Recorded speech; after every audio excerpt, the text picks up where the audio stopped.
and welcome to Dark Nexus, Pathfinder Strange Eons actual play podcast. My name is Rob. I'm the GM for this project, and we've got our 4 players with us. I'm Katie. I'm Paul. I'm Robert. And I'm Johnny. All right, so we are about to launch into Act 2 of the podcast, the second book of the Strange Eons adventure path. But I thought we'd gather up first here to recap the prominent events from our first 30-odd episodes. There was a lot learned in Act 1, and this should be a relatively convenient way to refresh yourself on all of the little details you may have forgotten along the way. All right, you all ready? Yes. Here we go. Here's the story of Act 1 in brief. 4 strangers woke up with no memory at all, locked in cells in a dungeon. A disturbed medical doctor tortured a man to death right before their eyes. They managed to free themselves, and in the process discovered that the doctor was a shape-shifting aberration called a doppelganger. And amongst the wreckage in this dungeon, they found battered and wrecked equipment that seemed to have been theirs. As they began talking to one another, they started to piece together, if not their actual identities, at least names they wanted to be called. My character believed she remembered her name, and she said it was Dora. Dora remembered that my character's name might have been Braden, but he said he goes by Ray. Dora remembered my character's name as Rip, but he said he was actually known as Grip. He didn't know who called him that, but it felt right. After we found some old wedding rings that seemed to belong to me and Katie's character, Dora called my character Gulliver, and he said that was right. However, before that, he had called himself Stony, and then after the name Gulliver came up, he called himself Gulliver Stony. When asked what the V on the ring was for, he said it was very much none of your business. But he has to be called Gull. Fast forward through some adventures, these 4 protagonists found they were trapped in the wreckage of Briarstone Asylum, which is situated on an island where the Danver River meets Lake and Carthen in the nation of Ustalov. Something had gone terribly wrong there, though. First, a series of earthquakes, triggered by a botched occult ritual, had turned the giant old building into a maze of rubble and wreckage-strewn bolt holes. And then many of the patients that survived the disaster began following a patient named Ulver Xandalus, as though he were some sort of religious prophet. And then the yellow mists came, which encircled the asylum and trapped everyone on Briarstone halfway between the real world and the dimension of dreams. The party hooked up with a group of survivors and formed a bit of a community with them throughout Act 1. We met royal accuser Winter Klajka, who later died, tragically. We met the pirate nurse Nasa, and the Shaylin-worshipping nurse Tolman, the capable soldier Voustin, the stoic mute Mura, and the kids Maeve, Brenton, and Bates. We met Denman, who had anger management issues, and Erwin, who had had a terrible encounter with Grip and Gull in her past. We met Danae and Loic and Jared, and we met Basiley, who turned out to be a doppelganger. In the early days of the adventure, we started to learn who our protagonists are now. Dora is an Azamar psychic. She can read objects and locations and see images from their past. And she can blow people's heads up from across the room. Grip is a half-orc brawler and the dedicated meat shield of the party. He soaks up damage so the others don't have to take it and can adapt his fighting style as he needs to. Gull is a steelhound human investigator and eventually also became a gunslinger. He can pick locks, mix alchemical extracts, and sneak around by blending into the shadows.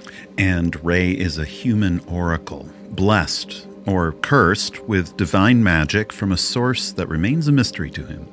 Based purely on their appearances, we also had hints as to the troubles in their pasts.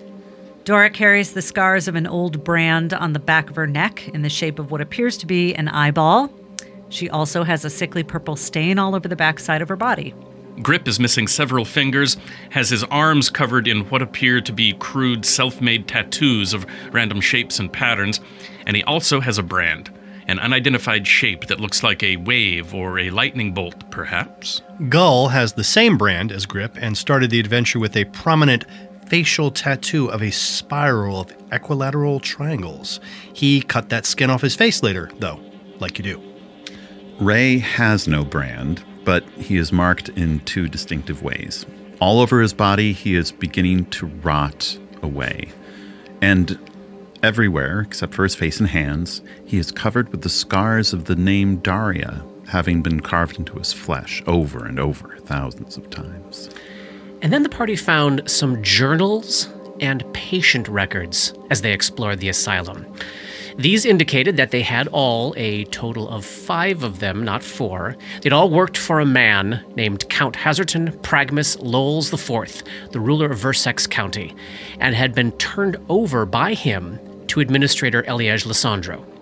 Grip's file said that his name was Gruck Riptusk, or Riptusk the Grey, the Laughing Tyrant. Reyes said that his name was Braden Vaticus, and that he was the biological son of Tima Antea and Gulliver Vaticus. The file for Tima Antea perfectly matched the physical description of Dora. This information began to put into place what Dora began calling her dark passenger, another entity inside of her that was continuously filled with rage. When the party was able to make contact with Tima claimed that the body was hers and that Dora had stolen it. Gull read the file for Gulliver Vaticus, assuming it was his, but rather than answering any questions, it simply opened the door to more confusion. Based on physical description, Gulliver Vaticus was the name of the man who was tortured to death at the beginning of the adventure. We found a file for someone known only as the Triangle Man or the Snake, whose physical description matched my character. Gull's initial working theory was that Gulliver Vaticus had somehow swapped bodies with the Triangle Man, and that's why my character woke up wanting to claim all the gear that had belonged to Dr. Vaticus. We also had other ways of learning little tidbits about the characters' pasts, primarily through the use of Dora's psychic talents. She can read the memories and psychic significance embedded in objects and locations, and by doing so, we found a few more things out. Gruck Riptusk appeared to have been a lawman, a constable appointed by Count Lowles in a ceremony that seemed to have been done almost as a joke. Also, Gruck was a vicious tyrant who seemed to take pleasure in causing pain. Ray had apparently been a priest of Zan-Kuthon, a vile god dedicated to torture and murder. This seemed to square with a prominent dream Ray had, where he was involved with a horrible religious rite known as a joy-making. Dora saw visions of her body in the past, and Tima was definitely running it. She learned that the marriage between her and Gulliver Vaticus had apparently been her idea, but that she had no investment in it. And she learned that a man known as Myactian Munn, a friend of Count Lowles, had once given her a book that had changed her life forever. We saw in a vision of Dr. Gulliver Vaticus that he and his son Ray had been close, that he had been actively teaching Ray to hate his mother, Tima, and that he at least once gave young Ray some alchemical concoction that he found to be significant.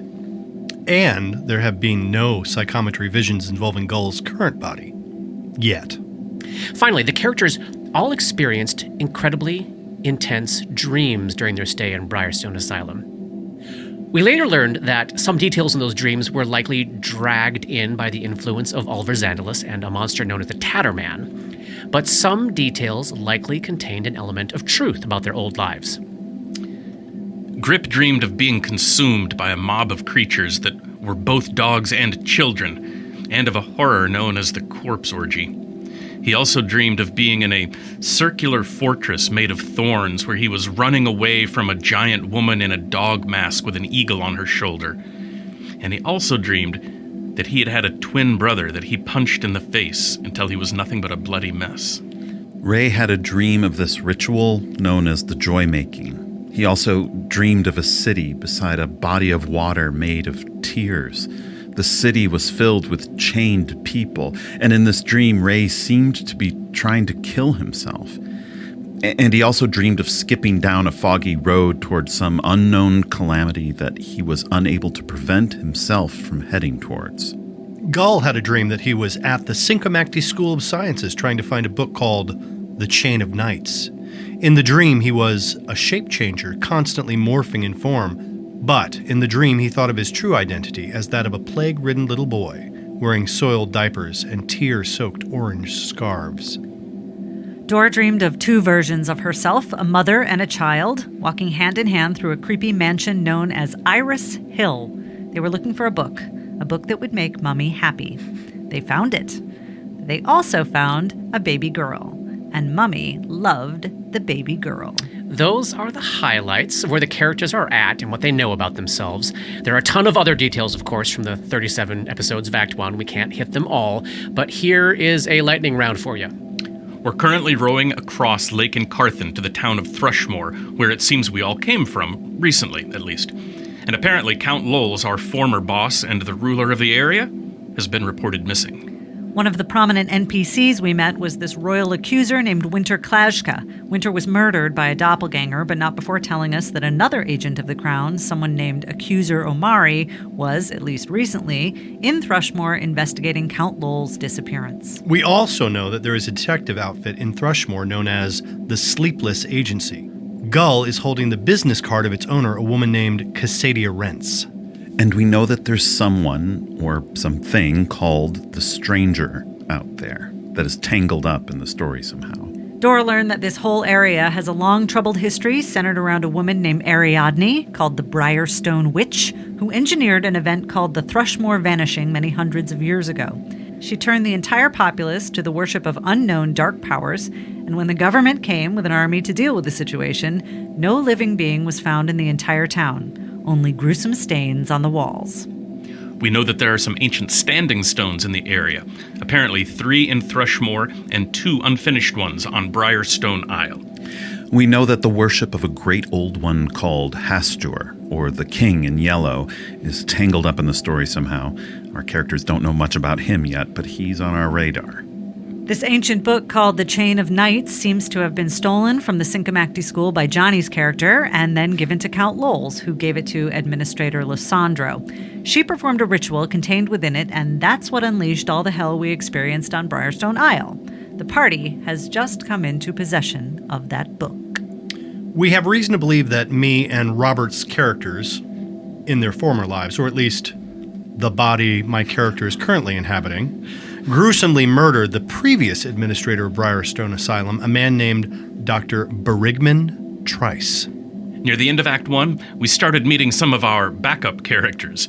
We learned that a little boy named Bates is Johnny's backup, should Gull die, and we learned that the little fox that Dora carried around for half of the act was actually my backup character, Barnabas the Kitsune. And finally, though all of our starting characters survived Act 1, we didn't all survive completely intact. Both Dora and Grip are suffering from lesser madnesses, and both Dora and the nurse Nasa contracted filth fever. Dora, in fact, is in a significantly weakened state from the disease. Okay, that's the end of what I prepared as a recap. Do any of you feel like I left anything out that was significant, or were there any things that you all wanted to remind yourselves or ask yourselves about, since it has been a while since we've played? I definitely feel like the prologue, the middle log scene, and the epilogue scenes, all of those have so much bits and pieces of information, but there's so much in all of them, I don't know how to Let's see if I can do a quick recap of those. We know you all crossed paths with this thing called the Stranger. We know it all happened when your characters happened to have been 9 years old, which was at different points in time. We know that the Stranger extended a hand to each of you and asked you your names, and we kind of got at the very, very tail end of Book 1 how you all answered that question. What did Grip say? He called himself Rip Tusk. Oh, right. Braden said that a hateful old witch gave him the name Braden, so you should call him Ray. Mm-hmm. And what did you read? My name is Roni. Roni.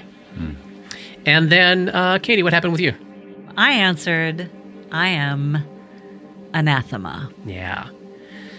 So we don't quite know yet what the Stranger is. We don't quite know what happened after the Stranger met your characters, but we did in the interlude meet the Stranger at another point in time where she slaughtered a bunch of your other characters from a different campaign. Almost all, but not all. Except for Jane, who had to flee for her life.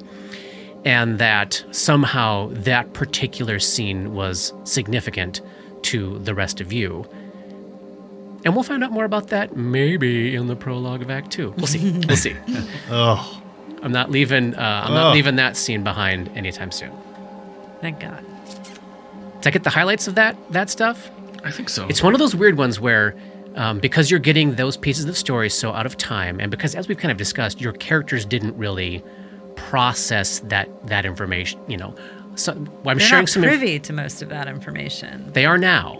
we are now privy to those pieces of The information. interlude? Yes. As of the very end of the last book, your characters now know everything that has been said out loud on the podcast. Wow, okay. It's a lot to process, and we will make sure that we take some time at the top of Act 2 to process that.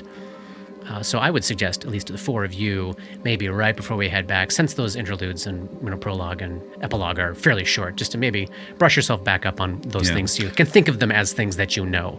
There was also a bit of information in the prologue and then the beginning of the dream sequence where the physical actions that our characters took in those scenes were mirrored in the epilogue. So, the nightmare that you first woke up into, very, very beginning of book 1, beginning of chapter 1, where you were in that nightmare city and the Tatterman, you now know who that was, the Tatterman was chasing you and killed you. You know now that it was Oliver Zandalus's consciousness that dragged you all there. We all know that the Tatterman was there because he was haunting the dreams of both Zandalus and everyone on the island, which included you. And we later learned that the things that you did in those dreams were essentially echoes or repeats of the actions that you took immediately before you first met the stranger. Everything you did, this was fun for me. Like I knew there's kind of an inciting incident for each of you, and then I know that you meet the stranger, and I just told myself, whatever you all do in that first dream is what your little 9-year-old selves did at that moment, and then I can extrapolate it into what the actual scene was. So somehow, each of those dreams pulled in a piece of your subconscious into this memory. And that's sort of something that I was touching on, I think, a couple different points, the interludes and epilogue, that even though your conscious memories have been taken, that you are all connected to the plane of dreams, and the way information is stored there may be different than the way it's stored in the conscious mind, and that it may actually live there separately to you and you tap into it, or maybe this other thing, and you now all understand that something is trying to contact you, that maybe that thing has the ability to read it or see it or touch it in a way that your simple human or half-orc minds can't quite do yet. So this was a question that I had when you say that we all have knowledge of the things that we have been heard on the podcast. Yeah. Are those only things that happen to each of our own characters, or would we be aware of the other things that happen to the other characters? You would be aware of everything, and I will touch a little bit on that in the prologue to Act 2. Great. I'll clarify that a little bit. Thank you. Think of those experiences where those memories were being shaken loose from your subconscious, whether you were experiencing them in the dimension of dreams or you were experiencing them in these moments of the bell ringing and this alien thing trying to contact you. Think of those as a communal experience. Great. Thank you. What else? What else might have felt significant to you, or you want to refresh yourselves on? Well, I mean, Yeah. you didn't mention Uh-huh. the thing that drove Dora mad, did you? I guess. It seems significant, but Yes. maybe, not till book 6. Maybe so, now that you have a sense of what the challenge rating of that thing may or might not be. Might be CR 17. Yeah. Or oh 20. My God. There is Stop something with the 17s. there is something so impossibly massive nested beneath the surface of Briarstone Isle, thus below the surface of Lake Carthen, that Dora got a little window of a peek into. And we later learned that this creature was disturbed in its slumbers by the various occult rituals that happened and various other entanglements with the dimension of dreams, and that every time this thing shifted even just slightly as it was sleeping, catastrophic earthquakes tore across the island. Multiple times. Yeah. And yes, Katie, we are not done with that. But it might be a while, as you were guessing. Oh, really? That gun that was introduced will certainly go off later on in this podcast. I have indeed introduced a lot of guns. Is that Chekhov's elder horror? Yes. No backup characters for Paul or myself introduced Not yet. that Not we're yet. aware of. Openly introduced. Right. I've been listening to Act 1 episodes, of course, as they release and in preparation for coming into Act 2. And, I kind of feel like we definitely built a team and came together. But I feel like what's interesting for me is like how we enter into this next act as how do we identify ourselves. We've bonded together. We fought evil together. We succeeded together, but we still have some unresolved memory issues and unresolved Identity character issues? conflicts and identity stuff. So that's interesting to me to like come back to that and not rehash it, but to like understand it, or like what is it in new contexts. Yeah, exactly. Yeah, we're going back to the world. We don't have to stay together. Right? Right. We have many more options. There's no yellow fog fencing us in now. But on the other hand, we are the only 3 people each one of us knows, really. Right. Yeah. We were all born on the same day. Well, we do know Nasa, our pirate She's going to die race of filth nurse. fever. Oh, man. Oh, she's going back to the lighthouse. Where she Back to grew the up. lighthouse. That's right. The lighthouse from the picture? The ever so important picture. Great. Well, it feels like anything else we got lingering, we can pick up on air as we move forward, right? Yeah. Yep.